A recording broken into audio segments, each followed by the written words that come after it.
کنڈی صاحب، ایک مرکز کے ذمے جو صوبے کے واجبات ہے، نیٹ پرافٹ کا معاملہ، اس معاملے میں آپ نہیں سمجھتے کہ صوبائی حکومت حق بجانب ہے کہ مرکز میں اپنا حق نہیں دے رہی؟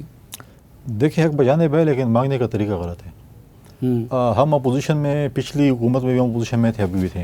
پچھلی دفعہ بھی ہم نے کہا کہ اگر آپ کی اتنی جرت نہیں ہے کہ آپ جا کے اپنے وفاقی حکومت سے کچھ مانگ سکیں، آپ ایک یہاں پہ جرگہ بنائیں، ایک کمیٹی بنائیں تاکہ ہم وہاں پر جائیں اسلام آباد میں اور اپنا حق مانگ سکیں۔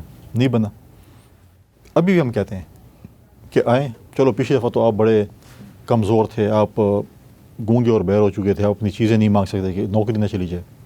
اب تو آپ کی مخالف حکومت ہے وفاق میں، آپ جرگہ بنائیں اور بتائیں کہ ہمارے جو ہے وفاق نے ہمارے ذمہ یہ پیسے ہیں، ہم جائیں گے، ہمیں چاہیے کہ ہم جائیں اور ان سے دلیل اور دلائل سے بات کریں۔ اگر میں آپ کو بولوں کہ آپ کا باپ بھی مجھے چیز دے گا، چائے کی پیالی دے گا، بولے میں نہیں دیتا، اور اگر میں ریکویسٹ کر لوں کہ یار یہ مجھے چائے کی طلب ہے، مجھے چائے چاہیے، تو آپ مجھے شاید دے دیں گے۔ لیکن جس طریقے سے صوبہ وفاق سے پیسے مانگتا ہے اور جو اس کا سٹائل ہے، اس سے ان کو 1 روپے بھی نہیں ملنا۔ لیکن صوبے کا حق ہے کتنا فاٹا مرجر کی مد میں دیکھا جائے اور نیٹ پرافٹ کی مد میں دیکھا جائے؟ دیکھیں، فاٹا مرجر تو ابھی آپ دیکھیں نا کہ آپ کی ایوریج 75,000 اسکوائر کلومیٹر آپ کا صوبہ تھا، اب مرجر کے بعد 1 لاکھ اسکوائر کلومیٹر ایوریج آپ کا ہو چکے ہے۔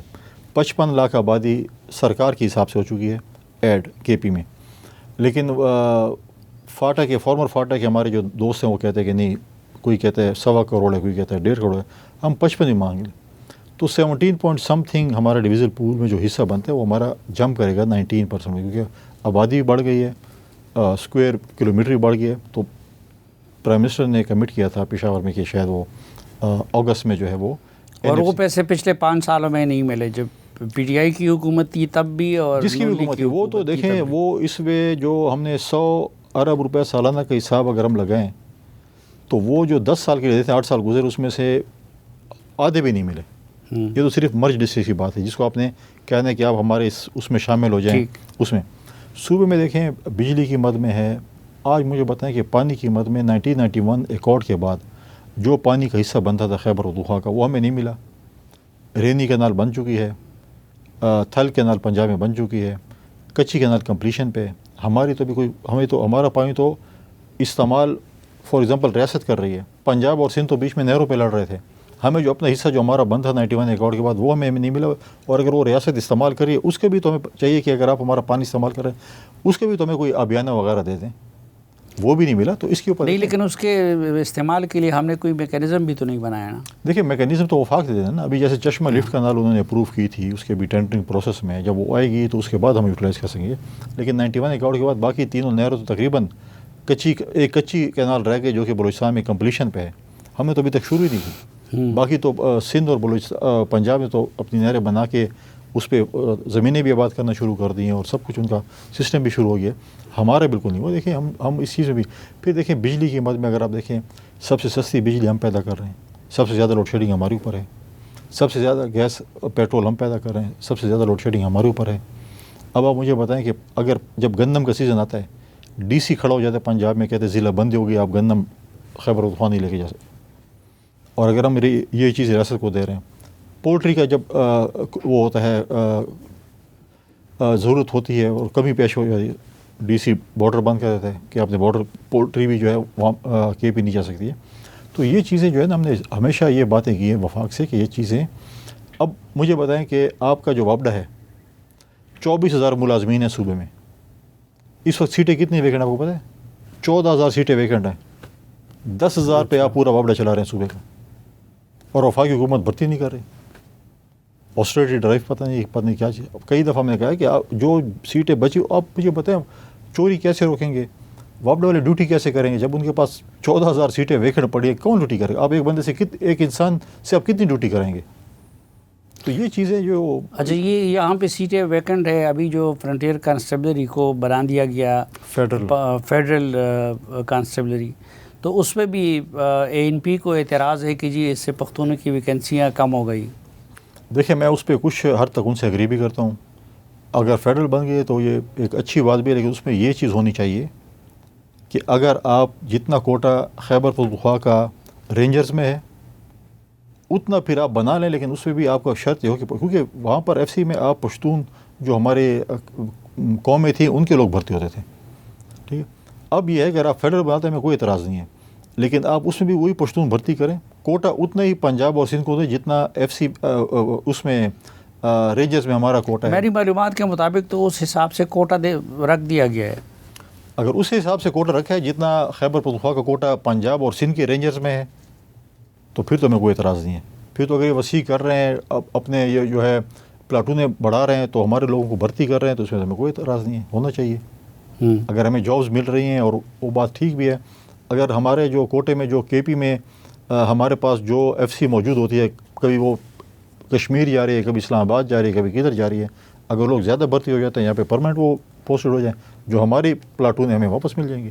اچھا وزیر اعلیٰ سے تو آپ کی لڑائی ختم ہو گئی نا، سینٹ میں تو آپ یکجان دو قالب ہو گئے. میں تو نہیں تھا. نہیں آپ کیوں؟ اصل بادشاہ گھر تو آپ تھے. نہیں، میں نے جب شروع ہوا سینٹ کا الیکشن تو میں نے کہا کہ آپ کو چاہیے کہ پریزیڈنٹ زرداری صاحب کے ویژن کو فالو کریں. 2008 سے 13 تک جب ہماری حکومت تھی تو ہم نے بلا مقابلہ الیکشن چاروں صوبوں میں کرے تھے سینٹ کے، اور پارٹی جس چیز کی جو بھی تھی سیٹیں اس کے حساب سے ہم نے دی. تو میں کہا ہماری 5 بنتی، آپ کی 6 بنتی، آپ وہ کر لیں. اور ورنہ تو ایسے ہے کہ پھر 30-35 آزاد ایم پی ایز ہیں، پھر ان کا اپنا فیصلہ ہے کدھر جاتے ہیں. پھر ہماری خواہش ہوگی کہ ہم 6-7 سینٹرز بنائیں، اور ہم بنا بھی سکتے تھے کیونکہ 30-35 جو ہے ان کے بعد ڈیفیکشن کلوز بھی نہیں لگتی تھی، تنگ بھی بڑے تھے، رابطے میں بھی تھے اور ہیں. تو پھر لیڈر آف دی ہاؤس اور لیڈر آف دی اپوزیشن بیٹھے، ہم نے اپنے لیڈر آف دی اپوزیشن کو اختیار دیا اور ہمارے پاس ہے کہ جی بس بلا مقابلہ ہم کر رہے ہیں. پھر نے کہا کہ نہیں بلا مقابلہ نہیں، وہ پی ٹی آئی نے اپنے کینڈیڈیٹ وڈرا کرنے ہیں. تو P T I candidate Vadra نہیں ہو رہے تھے، آخری رات تک وڈرا نہیں ہو رہے تھے.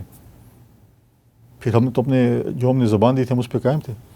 تو ہم نے لیڈر آف دی اپوزیشن کو تھی، وہ ان کے ساتھ میٹنگ میں تھے، میں نے کوئی میٹنگ اس پہ سینٹ کے الیکشن میں نہیں کی. یعنی یہ فارمولہ آپ کا تھا پیش کردہ تھا کہ ایک ہی ساتھ اتفاق سے تقسیم کیا میرے علاقے کے میں کہ تھوڑی عزت بچ جائے ہمارے سی ایم صاحب کی. اگر ہم 10 سیٹوں پہ 2 سینٹرز نکال سکتے ہیں تو پھر ہمارے پاس 90 سیٹ ہوتی تو ہم کتنے سینٹرز نکال دیں؟ وہ صورت میں پھر آپ کے پاس 90 ہوتی نہیں. اگر ہمارے پاس 90 ہوتی اور میں سی ایم ہوتا اور میرے پاس 90 سیٹ ایم پی ایز ہوتے تو ہم اگر 10 پہ 2 نکال سکتے ہیں پھر تو ہم. اب بھی تو ایک آپ لوگوں نے ان سے لے لیا زیادہ نا. کیوں آپ نے زیادہ لے لیا؟ اپنے استحقاق سے زیادہ. آپ لوگوں کا تو ایک بھی حصہ بنتا تھا، آپ لوگوں نے 2 لے لیا. یہ تو ٹیبل ٹاک ہوتی ہے. اگر آپ ٹیبل ٹاک میں اتنے کمزور ہیں تو پھر تو یہ تو ہم ٹیبل ٹاک ہم نے کہا ہمارے 5 بنتے ہیں، ہم نے 6 بنے. میتھس ان کی کمزور تھی یا ٹھیک تھی، ہم سمجھتے کہ ہم نے اپنے حصے کے مطلب ٹھیک لیے. لیکن یہ کیوں ہوتا ہے کہ اس مرتبہ بھی پھر سب پارٹیوں نے سرمایہ داروں کو دے دیے ٹکٹ؟ سرمایہ داروں کو سب پارٹیوں نے تو یہ پہلے بھی سینٹرز ہیں تقریباً سارے. ہاں پہلے بھی پیسے والے تھے. نہیں اس میں دیکھیں پیپلز پارٹی نے ماضی میں شہید قمر عباس کی بیگم کو بھی ٹکٹ دی. تنگی سے ہم نے ہمارے ایک وکیل تھے وہ شہید ہوئے محترمہ شہید کے ساتھ، اس کے بھائی کو بھی ٹکٹ دی. سر میں بھی ایسے دی. ہمارے پاس جو نئے آئے تھے وہ طلعت محمود صاحب تھے، روبینہ خالد ہماری پرانی کینڈیڈیٹ تھیں. اور نون میں جو ہے وہ اس کے بیٹے ہیں امیر مقام صاحب کے، اور ٹیکنوکریٹ پہ جو ان کے آئے ہیں وہ پہلے بھی مطلب ہے کہ سینٹر رہے ہیں لیکن وہ پی ایم ایل این پہ رہے ہیں، اس دفعہ وہ جے او پہ ٹکٹ پہ لڑے ہیں. اچھا جب سینٹ کے لیے آپ لوگ اکٹھے بیٹھ سکتے ہیں، ایک ہو سکتے ہیں، شیر و شکر ہو سکتے ہیں، تو صوبے میں امن و امان کے لیے کیوں نہیں بیٹھ سکتے؟ بالکل. میں تو پہلے دن جب گورنر بتا میں کہا صوبے کے امن و امان کے لیے، صوبے کی ترقی کے لیے بالکل ہم ہر کسی کے ساتھ بیٹھنے کو تیار ہیں، لیکن سنجیدہ ہوں. حکومتیں فیصلے کرتی ہیں، حکومتیں اے پی سی نہیں بلاتی ہیں. یہ آئیں پارلیمنٹ میں آئیں صوبے میں اور بولیں ہمیں اعتبار دیں کہ واقعی یہ کمیٹڈ ہے صوبے میں امن و امان کے لیے، صوبے کی ترقی کے لیے، تو پھر ہم ان کے ساتھ کام کرنے کو تیار ہیں. لیکن اگر یہ 2 رویہ کام ہوگا اور یہ چیزیں ہوں گی تو مطلب ہے کہ جب ماضی میں جب ملیٹنٹس آئے کون لے کے آیا تھا، کون گئے تھے، اور اس کے بعد جب یہ دفاتر بھی کھولنا چاہتے تھے. آج بھی جو 1-1.25 سال ہو گیا جو ان کی پریکٹیکل جو ان کی جو چیزیں چل رہی ہیں اس میں انہوں نے کبھی بھی صوبے میں امن و امان کے لیے 1% بھی کام نہیں کیا. 1% بھی کام نہیں کیا. ڈیر اسماعیل خان سی ایم کا ضلع نہیں ہے، وہ اس کے ہیڈ نہیں ہے. کیا انہوں نے ڈیر اسماعیل خان کبھی میٹنگ کی کہ میں یہ جو ہائی ویز روزانہ کی میری ناک کٹ رہی ہے، روزانہ ہائی ویز بھی بلاک ہوتے ہیں، ڈی خان ٹانک روڈ بھی بلاک ہے، عدالتیں جو ہے وہ ویڈیو کانفرنس کے ذریعے چلتے ہیں، ان کا اپنا جو شہر ہے تحصیل ہے کلاچی، آج تک وہ اپنے گھر نہیں جا سکا. وہاں کے دفاتر جو ڈی خان میں ہیں، بینظیر کم سپورٹ پروگرام کا دفتر جو ہے وہ ڈی خان میں ہے، باقی دفاتر ڈی خان میں ہیں. وزیرستان کی جو ہے وہ عدالتیں جو ہے وہ ویڈیو کانفرنس کے ذریعے چلتی ہیں. کورم کی عدالتیں ویڈیو کانفرنس کے ذریعے چلتی ہیں. اچھا، خیبر پختونخوا کے حالات نے سیکیورٹی فورسز کو بھی کنفیوز کر دیا ہے. آپریشن کی بات آتی ہے تو سب اس کے خلاف میدان میں آتے ہیں کہ جی آپریشن نہیں ہونا چاہیے، اور مذاکرات بھی نہیں ہو رہے. آپ کے نزدیک کیا حل ہے اس مسئلے کا؟ میں سمجھتا ہوں کہ میرے نزدیک اس کا یہ حل ہے کہ تمام پولیٹیکل فورسز کو بیٹھنا پڑے گا اسٹیک ہولڈرز کے ساتھ، اور ایک فیصلہ کرنا پڑے گا کہ ہم نے یہ کیا کرنا ہے. اگر ہم سمجھتے ہیں کہ آپریشن نہ ہو، بالکل نہیں ہونا چاہیے، لیکن اس کا حل بتائیں گے کہ یہ ملیٹنسی ہم کیسے ختم کر سکتے ہیں. اگر کوئی کہتا ہے کہ ہم نے ٹارگٹ آپریشن کرنے ہیں، انٹیلیجنس بیس آپریشن کرنے ہیں، تو ہمیں بتائیں گے کہ یار یہ ہے.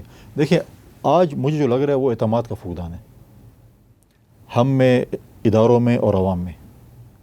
جب یہ اعتماد ہم آپس میں جب تک ہم بحال نہیں کریں گے، ہم جو کچھ بھی کر لیں ہم اس میں کامیاب نہیں ہو سکتے. تو فرسٹ پریورٹیز جو ہے وہ اعتماد کا جو ہے وہ بحالی ہے کہ اعتماد بحال ہو جائے.